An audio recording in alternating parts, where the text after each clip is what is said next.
নমস্কার বন্ধুরা, রেবা কিচেনে আপনাদের সবাইকে স্বাগত। আজকে আপনাদের সঙ্গে একটি নতুন রেসিপি শেয়ার করব। সেটা হচ্ছে মুসুরির ডালের ধোকার ডালনা। মুসুরির ডালে ধোকার ডালনা বানানোর জন্য আমি আগেই মুসুরি ভিজিয়ে রেখেছিলাম, 1 ঘন্টা আগে মুসুরি ভিজিয়ে রেখেছিলাম। এই দেখুন, আমি আগেই মুসুরিকে ভিজিয়ে রেখেছিলাম 1 ঘন্টা আগে। এটা আমি বেটে নেব। চলুন তাহলে এটা বেটে নিই, তারপর আপনারা দেখাচ্ছি। দেখুন বন্ধুরা, দেখুন মুসুরিটাকে আমি ভালোভাবে বেটে নিয়েছি। এরপরে একটু সামান্য নুনটা আপনারা সবসময় স্বাদ অনুযায়ী দেবেন।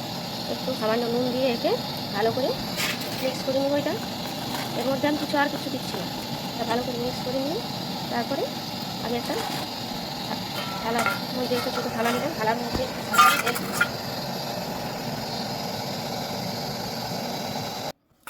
দেখুন, এটাতে আমি ভালোভাবে তেল মাখিয়ে নিয়েছি। এবার এটার পর মুসুরির ডালটা যেটা বাটা ছিল সেটা আমি নিয়ে নেব। এটা নিয়ে নেওয়ার পর ভালোভাবে আমি এটাকে চারদিকে এইভাবে ছড়িয়ে নেব। চারদিকটা যেমন সমান হয়, তাহলে কি না আমি একটু ঝাঁকিয়ে নেবো। এটা ঝাঁকিয়ে নেওয়ার পরে এই দেখুন, একটা আমি কড়া চাপিয়ে দিয়েছি, জল গরম হতে দিয়ে দিয়েছি। এই জলের মধ্যে আমি একটা বাটি দেবো, সেটা আবার জল ভরা বাটি। বা দেখুন আমার জলটা ফুটতে শুরু হয়ে গেছে। এই বাটির মধ্যে আমি একটা টমেটো, একটা পেঁয়াজ, কাঁচা লঙ্কা, শুকনো লঙ্কা, কিছুটা আদা, কিছুটা রসুন, আর কিছু গোটা জিরা সেটা দিয়ে দিই।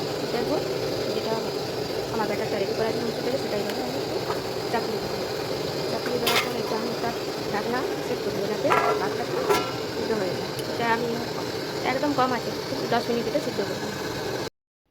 তাহলে চলুন বন্ধুরা, এটা সিদ্ধ হয়ে গেছে দেখিনি। দেখুন কি সুন্দর লাগছে দেখতে। এটাকে আমি ভালো করে নামিয়ে নেব। এটা দেখুন কি সুন্দর হয়ে গেছে। দেখুন এটা হয়েছে। এবারে হাতে দেখুন কী করে বুঝতে পারি, দেখুন হাতে একটুও লাগেনি। আর এই যেখানে মশলাটা আমি দিয়েছিলাম সেটা এবারে এটা এখন ঠান্ডা হোক, তারপরে এটা কাটা হবে। এটা ঠান্ডা হতে হতে আমি তখন মশলাটা বেটে রেডি করে নিয়ে নিই। দেখুন বন্ধুরা, এটা ঠান্ডা হয়ে গেছে। এবারে এটাকে আমি কেটে নেব এইভাবে।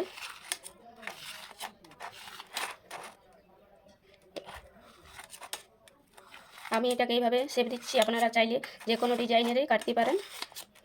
দেখুন এইভাবে কি সুন্দর এভাবে ছেড়ে যাবে, কি সুন্দর হাতে লাগেনি চলে। দিচ্ছি এবারে বলতে আমি সাদা তেল দিব। সাদা তেলটা ভালো করে গরম হয়ে গেলে তারপর আমি এই যে আমি ডালের চড়ে সেগুলো আমি ছেড়ে দেবো। এগুলো আমি সব একসাথেই ছেড়ে দেবো, একসাথে সব দিয়ে দেবো।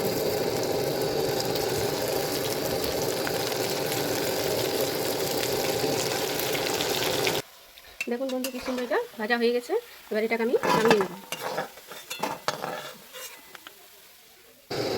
এর মধ্যে যে তেলটা ছিল এটা আমি কিছুটা কমিয়ে নিয়েছি। এর মধ্যে আমি গরম মশলা দিয়ে দিলাম। গরম মশলা দেওয়ার পরে এই যে আমার সাথে নাচটা যে মশলাটা করছে সেটা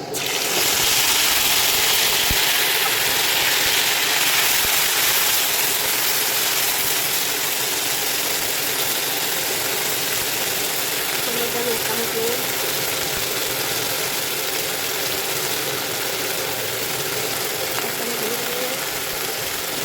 লঙ্কা দিয়ে এবার আমি মশলাটা বানিয়ে নিচ্ছি। আর এটা 1 চামচ কাশ্মীরি লঙ্কা দিয়ে মশলাটা ভালো করে কষিয়ে নিই। এই দেখুন মশলাটা ভালো করে কষানো হয়ে গেছে। এরপর আমি এটার মধ্যে জল দেবো, 1 কাপ মতো জল দেবো। ফুটিয়ে নিই।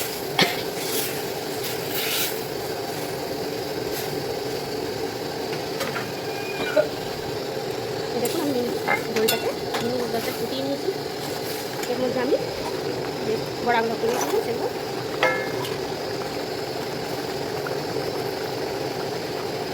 একবারে আমি কিছু আবার ফুটিয়ে নেবো।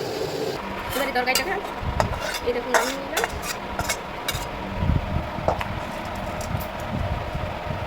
দেখুন কি সুন্দর হয়েছে মুসুর ডালের ধোকার ডালনা। এবার বাড়িতে বানিয়ে খেয়ে দেখবেন, খুব সুন্দর লাগে।